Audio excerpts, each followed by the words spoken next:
علی امام من است و منم غلام علی. علی علی علی علی علی علی علی علی جانم. علی علی علی علی علی علی علی علی جانم. بسم اللہ الرحمن الرحیم. ناظرین و سامعین السلام علیکم. آپ کا میزبان رضی جعفری آپ سب کو خوش آمدید کہتا ہے پرائم ٹی وی کی جانب سے. ماہ رجب المرجب کا آغاز ہو چکا ہے. اس مقدس مہینے میں کئی معصومین کی ولادتیں ہیں، شہادتیں بھی ہیں. اس سے منسوب ہے جس میں سب سے بڑھ کر مولود کعبہ امیر المومنین حضرت علی ابن ابی طالب کی ولادت باسعادت ہے.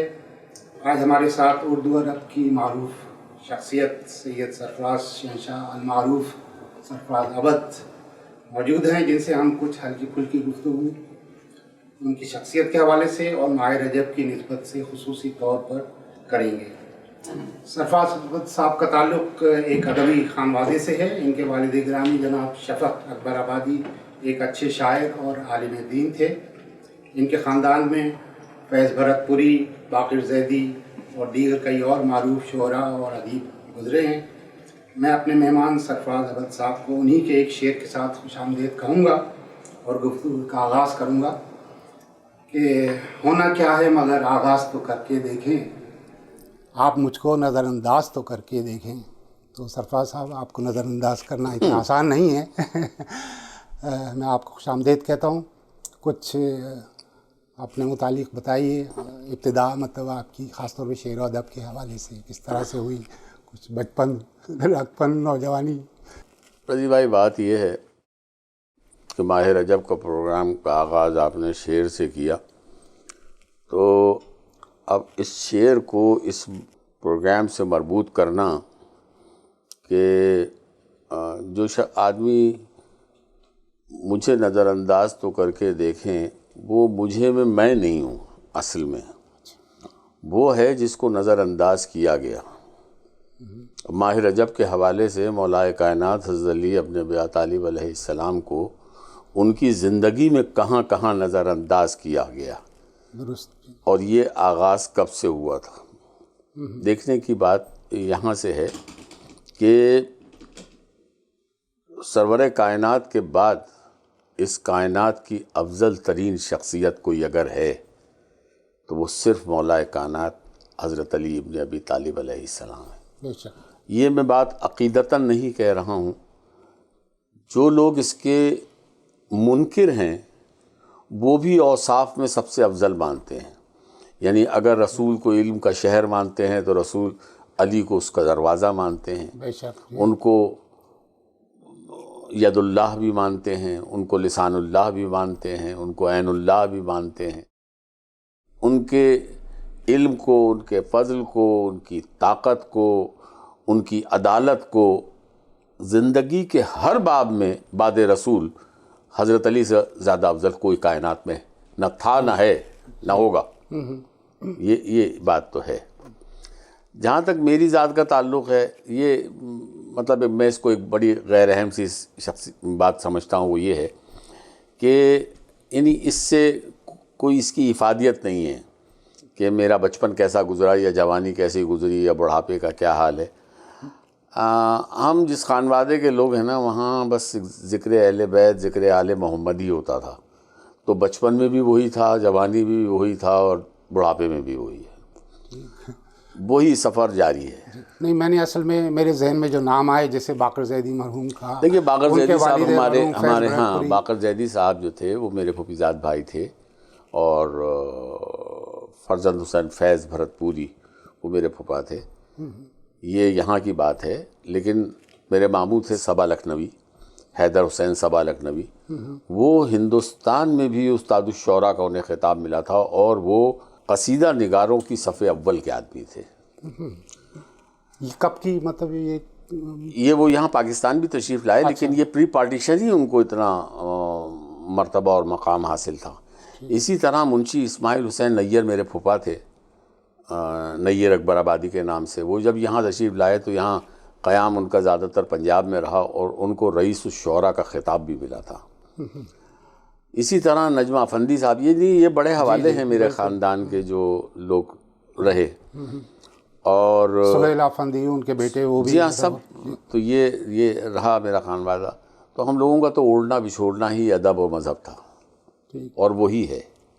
آپ نے مطلب آغاز تو ظاہر ہے کہ اکثر شعر کہنے والے، یہاں تک کہ میر انیس دبیر جو کہ یعنی رسائی ادب کے حوالے سے بالکل آفتاب و مہتاب ہیں، کہ وہ بھی ابتدا انہوں نے بھی غزل سے ہی کی، اور زیادہ تر شعراء جو ہیں وہ غزل ہی سے کرتے ہیں. تو آپ نے بھی، میں سمجھتا ہوں کہ غزل سے ہی. جی ہاں بالکل، اس میں کوئی شک نہیں ہے. اصل میں غزل جو ہے نا وہ شاعری کی بنیاد وہی ہے. جی. اور پھر مذہبی شاعری جو ہے وہ ایک ماحول اور گھر، اور مطلب میرے والد جو تھے وہ آپ واقف ہیں، تو اس شاعری کی طرف راغب کرنے والے اور لانے والے اور اس پر اصرار کرنے والے اور سکھانے والے، وہ اصل بنیادی کردار تو میرے والد کا ہے. جی بالکل. اور مجھے یاد ہے، مجھے 2-3 دفعہ میرا اتفاق ہوا کہ وہ مرحوم خاص طور پہ یعنی حدیث قصہ بھی پڑھتے تھے، وہ ایک خاص انداز سے بالکل، یعنی جی ہاں وہ بہت ان کی حدیث ان کا قصہ بڑا انداز خصوصی انداز تھا، ان کا بڑا معروف تھا ان کا. اور کراچی میں تقریباً ہر دوسرے روز بتائیں جس جہاں جاننے والوں میں شادی ہوتی تھی تو ان کو خاص طور سے تلاوت حدیث قصہ کے لیے دعوت دی جاتی تھی. اور ان کے انتقال کے بعد جب ان کی سوئم کی مجلس عرفان حیدر عابدی نے پڑھی ہے تو ان کو ذاکر حدیث قصہ کا خطاب بھی دیا مرنے کے بعد. اچھا، اس میں مطلب رجب میں جیسے کہ آپ نے بھی کہا، اور بالکل ابتداءً کہ وہ میں نے بھی شعر پڑھا تھا کہ وہ اس میں وہ جہاں مجھے کا جو لفظ ہے کہ وہ آپ پر نہیں بلکہ وہ کسی اور پر صادق آتا ہے، ضروری ظاہر ہے کہ جیسے مولا کائنات پر. لیکن رجب میں مطلب دوسرے کچھ معصومین کی بھی ولادتیں ہیں، امام محمد باقر ہیں، امام علی نقی ہیں، امام محمد تقی ہیں. تو کچھ مطلب اس سلسلے میں آپ کچھ کہنا چاہیں؟ کوئی دیکھیے 4 ولادتیں ہیں جس کے لیے انہوں نے، اب میں آپ سے ابھی عرض کیا، میرے ماموں جناب حیدر حسین صبا، تو انہوں نے چاروں نام کے ساتھ پھر دوسرا مصرع ان کا یہ تھا کہ ماہ رجب میں آ کے لگائے ہیں 4 چاند. تو یہ 4 چاند تھے جن کی ولادتیں تھیں. لیکن ہمارے ہاں جو مخصوصی کہلاتی ہے اور جس پر بہت زیادہ اصرار ہوتا ہے اور ہونا چاہیے، اور اس کی ایک بڑی حکمت عملی ہے موجود، جس کو کچھ لوگوں نے سمجھا اور کچھ لوگ شاید سمجھیں گے، وہ ہے ذکر مولا کائنات. کہ حضرت یعنی رسول خدا کی حدیث بھی موجود ہے کہ اپنے ذکر کو علی کے ذکر سے زینت دو. بالکل ٹھیک ہے نا. تو ذکر علی سب سے اہم چیز ہے. بالکل. اور ماہ رجب میں تمام ولادتیں ذکر ہوتا ہے، محافل ہوتی ہیں، سب کچھ ہوتا ہے، لیکن سب سے زیادہ آپ دیکھیں تو زور جو ہوتا ہے وہ ذکر مولا کائنات پہ ہوتا ہے. بالکل. اور شعراء جتنا ہدیہ پیش کر سکتے ہیں وہ حضرت علی ابن ابی طالب علیہ السلام ہوتا ہے. بالکل.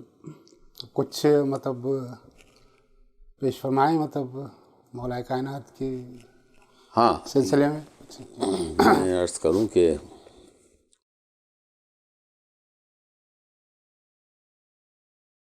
وہاں آپ کا خاص طور پہ کراچی میں جو گہما گہمی خاص طور پہ، یوں تو خیر اکثر ہی مواقع پر ایسے مواقع پہ ہوتی ہے، لیکن وہاں یہ مولود کعبہ کے سلسلے میں آپ مسجد عسکری میں ہر سال ہی مطلب پروگرام ہوتا ہے جس میں آپ بہت جی ہاں کراچی میں تو ظاہر ہے میرے 2 مہینے اسی کام میں ہی گزرتے تھے. جی ہاں. اور سب کچھ چھوڑ کے یہی کام کیا کرتے تھے.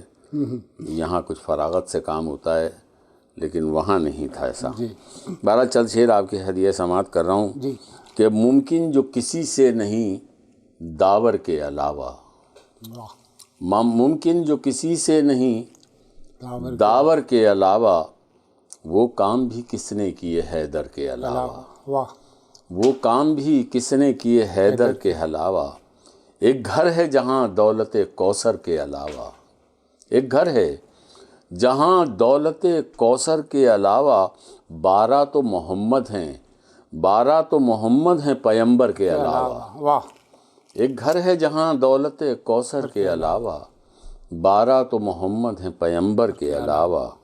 کعبہ تو ہے اللہ کا گھر، کعبے کے اندر کعبہ تو ہے اللہ کا گھر، کعبے کے اندر دیکھا ہی نہیں کوئی بھی حیدر کے علاوہ، واہ واہ، دیکھا ہی نہیں کوئی بھی حیدر کے علاوہ، کیوں اس کو بلاتے نہیں خیبر میں پیمبر، کیوں اس کو بلاتے نہیں خیبر میں پیمبر، ایک دست خدا بھی تو ہے لشکر کے علاوہ، واہ، ایک دست خدا بھی تو ہے لشکر کے علاوہ، اوروں کی طرح اور بہت سے ہیں جہاں میں، اوروں کی طرح اور بہت سے ہیں جہاں میں، حیدر سا نہیں کوئی بھی حیدر کے علاوہ، واہ واہ، حیدر سا نہیں کوئی بھی حیدر کے علاوہ، سوتے ہوئے دیکھا نہ کہیں اور علی کو، سوتے ہوئے دیکھا نہ کہیں اور علی کو، پیغمبر اسلام کے بستر کے علاوہ، واہ،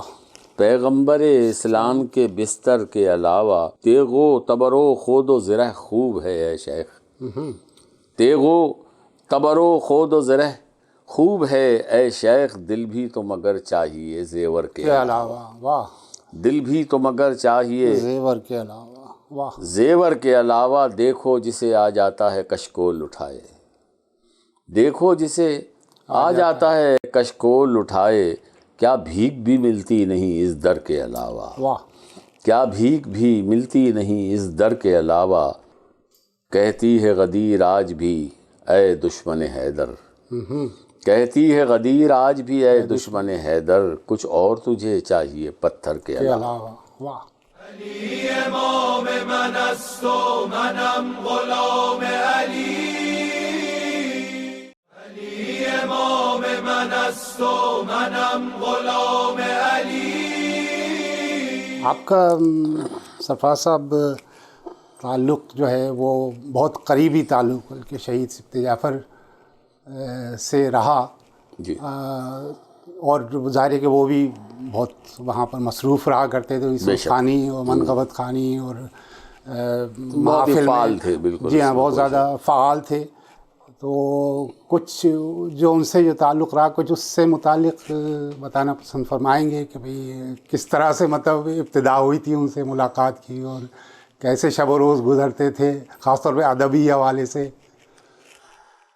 دیکھیے، سبط جعفر کے والد جو تھے راہی جہانگیر آبادی، اور میرے والد تھے شفق اکبر آبادی۔ جی جی، تو سبط جعفر مجھ سے عمر خاصے چھوٹے تھے، لیکن وہ ہمیشہ راہی جہانگیر آبادی صاحب کے ساتھ ساتھ ہر محفل مجلس میں نظر آتے تھے۔ یہی حال میرا تھا۔ میرے والد بھی مجھے، ہماری تربیت جو ہے ہمارے والدین نے اس طرح کی ہے کہ وہ جہاں جاتے تھے ہمیں اپنے ساتھ رکھتے تھے۔ تو مجلسیں سننا، اور جب خود آنے جانے کے قابل ہو گئے تو ایام ازاں میں تو یہ ہوتا تھا کہ صبح 5 بجے گھر سے نکلتے تھے اور رات 12 بجے گھر میں داخل ہوتے تھے، صرف مجلسیں کیا کرتے تھے۔ تو آغاز تربیت تو یہ تھا۔ سبط جعفر شہید جو تھے میرے بڑے عزیز ترین دوست تھا، ایک ہی دوست تھا میرا یہ۔ میں ان کے فضائل آپ سے کیا بیان کروں۔ بہت عظیم متقی، بہت صاف گو آدمی، سچ کہنے میں کوئی، اور حب آل محمد تو اس کے اندر کوٹ کوٹ کے بھری ہوئی تھی، اس پر کوئی کمپرومائز نہیں تھا اس کا۔ شہادت اس کا ایک شوق تھا، جی، اس کی ایک آرزو تھی، اس کی ایک خواہش تھی، جو مولا نے اس کو یہ نعمت بھی عطا کر دی۔ جی ہاں، یہ ان کی ریاضت کا نتیجہ تھا۔ سبط جعفر نے وہ کام کیے جو ادارے نہیں کر سکتے۔ سبط جعفر ہمارے ساتھ رہے، ہم ہر جگہ محافل میں، مجالس میں ہمارا بہت ساتھ رہتا تھا۔ بلکہ یعنی سوسخانی کی ایک لحاظ سے لیکن احیا انہوں نے احیا یہی عرض کر رہا تھا کہ سوسخانی بہت اپنے کمال پہ تھی کراچی میں خصوصاً، اور بڑے بڑے نامور پڑھنے والے اس وقت موجود تھے جب سبط جعفر صغیر السن تھے، لیکن انہوں نے اس شعبے کو اپنایا اس وقت جب وہ تمام بزرگ رفتہ رفتہ رخصت ہو گئے، تو کئی بستوں کے مالک بن گئے یہ، کئی اساتذہ کے بستے انہوں نے سنبھال لیے، اور انہوں نے اپنی تمام توانائیاں، تمام صلاحیتیں سوسخانی پہ صرف کر دیں۔ شاعری کے معاملے میں سبط جعفر نے عقیدتاً بہت کلام لکھے اور بہت مقبول ہوئے، اس لیے کہ وہ بہت خوشگلو اور بہت یعنی ترنم کے معاملے بھی بہت محتاط آدمی تھے وہ. یعنی ان کے ترنم ہوتے تھے، گاتے نہیں تھے جیسے آج کل گائے جاتے ہیں. وہ کہتے تھے کہ اس میں بڑا باریک سفر ہوتا ہے. جی ہاں بالکل. یعنی غنا اور اس میں جی بالکل یہ سوزخانی میں جو آپ استعمال کرتے ہیں وہ استعمال کرتے ہیں. وہ اس لیے بڑا ان کو قبولیت حاصل ہوئی اور بہت لوگوں نے ان سے استفادہ بھی کیا. شاعری میں وہ کلیمنٹ نہیں تھے. جی وہ خود کہا کرتے تھے کہ بھائی شاعر تو میں بس نہیں، وہ گزارے کے لیے شاعری نہیں گزارا نہیں، ماشاءاللہ شاعری کہتے تو اچھا، لیکن وہ خود کہتے تھے عقیدے کی بنیاد پر ان کا شعر ہوتا تھا. جی جی عقیدے کی بنیاد پر، شعریت کی بنیاد کے اوپر وہ شاعری نہیں کرتے تھے. اور وہ کہتے تھے کہ میں شاعر باز نہیں ہوں، میں سوزخان ہوں اور میں سوزخان کی حیثیت سے پہچانا جاؤں. جی جی بالکل، یہ میری خواہش ہے. جی بالکل. اور اس میں الحمدللہ وہ کامیاب تھے. جی بلکہ جس چیز کو وہ کہتے تھے کہ شاعری وائری میرا شعبہ نہیں ہے، اس میں بھی مولا نے ان کو بڑی عزت دی. جی بالکل. اور آج آپ دیکھیں قریہ قریہ جگہ جگہ لوگ ان کا کلام، وہ منقبتیں ان کی پڑھ رہے ہیں. جی جی تو یہ ان کو ایک مولا کی طرف سے جو ان کو سعادت ملی تھی اور جو انہوں نے ریاضت کی تھی، اس کا پھل ان کو آج مل رہا ہے. جی ہاں. آپ نے اصل میں ان کی خوشگلوئی کا ذکر کیا، تو خوشگلو تو ماشاءاللہ آپ بھی ہیں، میں نے آپ کو سنا بھی ہے. تو ابھی آپ نے اپنا ایک دیکھیے لفظ میں پیش کیا تھا میرے خیال سے کچھ ترنم سے. جعفر جو خوشگلو تھے نا، تو وہ باقاعدہ فنکار آدمی تھے، وہ جانتے تھے، وہ اس فن سے واقف تھے. میں اس فن سے واقف نہیں ہوں قطعاً. میں تو جیسے عام شعراء پڑھتے ہیں ایسے ہی میں بھی پڑھ دیتا ہوں، لیکن وہ میرا کوئی اس فن سے تعلق نہیں ہے. جی جی موسیقی کے. جی جی وہ جانتے تھے اس بات کو، اور انہوں نے باقاعدہ اس کی کلاسز لی. انہوں نے ایک مکتب قائم کیا تھا جہاں لوگوں کو وہ پڑھنا سکھاتے تھے. ابھی بھی یعنی جو ان کے بعد کے لوگ ہیں وہ بھی کچھ ان کو سکھاتے ہیں. جی ہاں جی ہاں. تو میں خیال سے کچھ ترنم سے اگر پیش فرمائیں صاحب، کیونکہ آپ نے خاص طور پر خوشگلوئی کا ذکر کیا، تو آپ بھی ماشاءاللہ. ہاں مگر یہ دیکھیے، اب میں آپ کو بتاؤں، اب یہ خوشگلوئی جو ہے نا، بس مولا معاف کرے مجھے صحیح لفظ نہیں مل رہا ہے جو میں عرض کروں، جس کی وجہ سے خرابیاں پیدا ہو رہی ہیں اس وقت. جی خوشگلوئی بہت اچھی چیز ہے، لیکن آپ لوگوں کو صرف اپنی آواز میں محو کر دیں اور جو میسج جا رہا ہے ہاں وہ میسج گم نہیں ہونا چاہیے. ہاں. بالکل. اب جو شاعری ہو رہی ہے، جو لوگ پڑھ رہے ہیں، وہ اس بات کا خیال نہیں رکھ رہے کہ ہم کیا پڑھ رہے ہیں، اور سننے والا بھی اس بات کا خیال نہیں رکھ رہا کہ وہ کیا سن رہا ہے. صرف ایک یعنی ایک سنجیدہ چیز کو تفریح میں تبدیل کر دیا گیا ہے. تو لوگ آواز سن رہے ہیں، دھنیں سن رہے ہیں، اس میں مست ہیں. میسج کیا جا رہا ہے، لکھنے والا لکھ کیا رہا ہے، اس پر کسی کی نہ کوئی غور کر رہا ہے، نہ کوئی فکر کر رہا ہے. یہ ایک گلوکاری کا نقصان جو ہو رہا ہے اس وقت ہمارے ادب میں، مذہبی ادب میں، وہ اپنی جگہ ہے. اور وہ یہ نہیں ہے کہ صرف ایک سیکٹر میں ہو رہا ہے، ہر طرف میں دیکھ رہا ہوں کہ باجے بج رہے ہیں. جی ہاں صحیح کہا آپ نے. تو وہ تقدس اور وہ جو اصل میسج جانا چاہیے، اس کی روح جو ہے جس سے آدمی میں ایک روحانیت پیدا ہو، بالکل جی ہاں، متحرک ہو روح، وہ کام کم ہو گیا ہے. صحیح کہا. اور گلوکاری زیادہ ہو گئی ہے. جی جی صحیح کہا، بالکل درست آپ نے فرمایا گیا. تو میں دیکھتا ہوں سرکار آپ کی خدمت میں کیا پیش کر سکتا ہوں. جب مصطفیٰ بنائیں گے مولا غدیر میں، جب مصطفیٰ بنائیں گے مولا غدیر میں، دیکھیں گے لوگ طور کا جلوہ غدیر میں. اور بلغ کی ایک بیاض سے جبریل خوشگلو پڑھنے لگے علی کا قصیدہ غدیر میں، پڑھنے لگے علی کا قصیدہ غدیر میں اہل زمیں کو منبر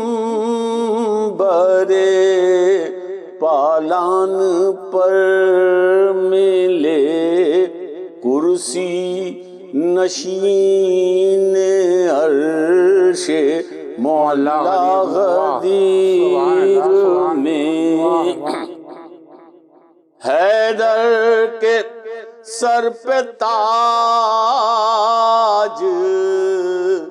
محمد رکھیں گے جب موجود ہوں گے سارے خلیفہ غدیر میں موجود ہوں گے سارے اور انگشت مشکن کے اشارے کی دیر ہے آ جائے کھینچ کے خانہ کعبہ غدیر میں ہم سے موالیوں کا طریقہ ہے یہ ابد پھرنا زمانے بھر میں ہے رہنا غدیر میں واہ واہ واہ کیا بات ہے سبحان اللہ زمانے بھر میں واہ سبحان اللہ سبحان اللہ۔ اچھا سرفراز صاحب آپ نے ظاہر ہے کہ نظم کے تقریباً ہر صنف میں ہی طبع آزمائی کی ہے، خاص طور پہ نعت، منقبت، سلام، مرثیے، کسی خاص صنف میں آپ کو زیادہ دلچسپی ہے یا زیادہ اس طرف دھیان دیتے ہیں؟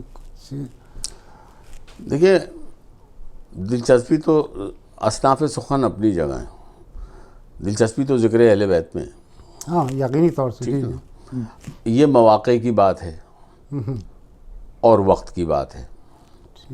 مثلا منقبتیں لکھنے کے مواقع زیادہ ملتے ہیں محفلوں میں، جی جی جو ہوتی ہیں اس میں شعراء آتے ہیں، مصرع طرح دیے جاتے ہیں، تو وہ جلدی جلدی منقبتیں لکھی جاتی ہیں، ٹھیک ہے نا۔ نعت کا موسم ہوتا ہے تو یہی صورت ہوتی ہے۔ محرم کا جب وقت آتا ہے تو مجلسیں ہوتی ہیں اور مسالمے ہوتے ہیں کم یعنی منقبتوں کے اعتبار سے مسالمے اتنے زیادہ کم ہوتے ہیں۔ اور اسی طرح مرثیے کی مجالس جو ہوتی تھیں پہلے، اس کے تو 4-5 عشرے پاکستان میں ہوا کرتے تھے، اب وہ فضا کم ہو گئی ہے۔ اچھا اور مرثیہ جو ہے وہ وقت طلب کام ہے، یقینی طور اس کے لیے وقت چاہیے۔ جی جی بالکل۔ تو بس یہی توفیقات کی وقت کی بات ہے، ورنہ انٹرسٹ تو آدمی کا ذکر اہل بیت میں ہے بنیادی طور پہ۔ اچھا نوحے میرے خیال سے آپ نے شاید زیادہ نہیں لکھے، کیا کوئی خاص مجھے نہیں پتا زیادہ نوحے کتنے اور کیسے لکھے جاتے ہیں اور کم نوحے کیسے لکھے جاتے ہیں؟ نہیں مطلب جتنے آپ نے منقبت اور سلام اور مرثیے، میں نے کہا نا ضرورت کے تحت، جی جی جیسی جیسی ضرورتیں ہوتی تھی، جہاں جہاں مواقع ملتے تھے وہاں تک ہم نے کام کیا۔ میں نے نوحے لکھے ہیں اور بہت لکھے ہیں۔ اچھا۔ اور ایک آدمی تو میرے مستقل نوحے پڑھ رہا ہے، علی صفدر کا، علی صفدر، جی جی بالکل، ہاں ان سے سنا بھی آپ کافی کلام انہوں نے بہت اچھے۔ اس کے علاوہ میرے نوحے بشیر بھائی مرحوم نے پڑھے، 2-3 نوحے انہوں نے بھی پڑھے۔ میرا بھائی اقتدار شہنشاہ انجمن ذوالفقار مرتضوی کراچی میں تھی، تو وہ اس کے بنیادی طور کے اوپر نوحہ خان تھے، انہوں نے میرے بہت نوحے پڑھے۔ اسد آغا نے میرے بہت نوحے پڑھے ہیں، ان کے پاس بھی میرے خیال سے کوئی 15-20-25 نوحے ان کے پاس بھی ہیں۔ تو بہت لوگوں نے نوحے پڑھے ہیں، لیکن جس بات کی طرف آپ کا اشارہ ہے کہ بہت نوحے نہیں لکھے، میں وہ بہت نوحے لکھنا بھی نہیں چاہتا ہوں۔ میں ارزانی کا قائل ہی نہیں ہوں۔ میں دیکھیے آپ نوحہ لکھیں اور اگر آپ کے پاس حفظ مراتب نہ ہو اور منقصت نکلے، میں اس کا قائل نہیں ہوں۔ آپ پورے خلوص اور روحانیت کے ساتھ اگر کوئی کام کر رہے ہیں تو آپ کریں. اور جب آدمی کسی قابل ہو جاتا ہے نا، اللہ تعالیٰ اس کو مولا کے کرم سے توفیق ملتی ہے اسے، اس میں اتنی ارزانی نہیں ہوتی کہ آپ بیٹھے ہیں اور آپ نے لکھنا شروع کر دیا، دوسرا آیا دوسرے کو لکھنا شروع کر دیا. یہ ارزانی نہیں ہوتی شاعری میں. اور جہاں یہ ہوتی ہے وہاں نہ نہیں ہوتا. یہ میرا اپنا ذاتی نظریہ ہے. تو میں اس شدت سے نہیں لکھتا. میں لکھتا ہوں تو سوچ کے لکھتا ہوں کہ میں کس کے لیے لکھ رہا ہوں اور کیا لکھ رہا ہوں اور کس بارگاہ میں مجھے پیش کرنا ہے. میں ایسا نہ نہیں لکھتا کہ جس سے پبلک کہے کہ واہ سبحان اللہ کیا کہنے. میں وہ اس کا قائل نہیں ہوں. میں اس کا قائل ہوں کہ اگر آپ جانتے ہیں تو یہ سوچ کے لکھیں کیا لکھ رہے ہیں، کس کے لیے لکھ رہے ہیں، کس کی بارگاہ میں پیش کر رہے ہیں. تو اتنا محتاط ہو کے لکھنے والا اتنا تیز نہیں لکھ سکتا. اگر کسی کو بڑا فخر ہے کہ ہم جناب ایک دن میں اتنے اور ایک سال میں اتنے لکھ رہے ہیں، اللہ ان کی توفیق میں اضافہ کرے، مگر میں اس کا قائل نہیں ہوں. ٹھیک سرفراز صاحب، آپ کا بہت بہت شکریہ. آپ یہاں ہم کو وقت دیا. آپ نے قائم ٹی وی کو، اور آپ کی شخصیت سے متعلق بھی کچھ اضافہ ہوا ہمارے علم میں، جو ہم جانتے تھے جو کچھ اس سے بڑھ کے. انشاءاللہ پھر آپ سے کسی اور موقع پر بات چیت ہوگی. شکریہ بہت بہت. بہت شکریہ. خدا حافظ.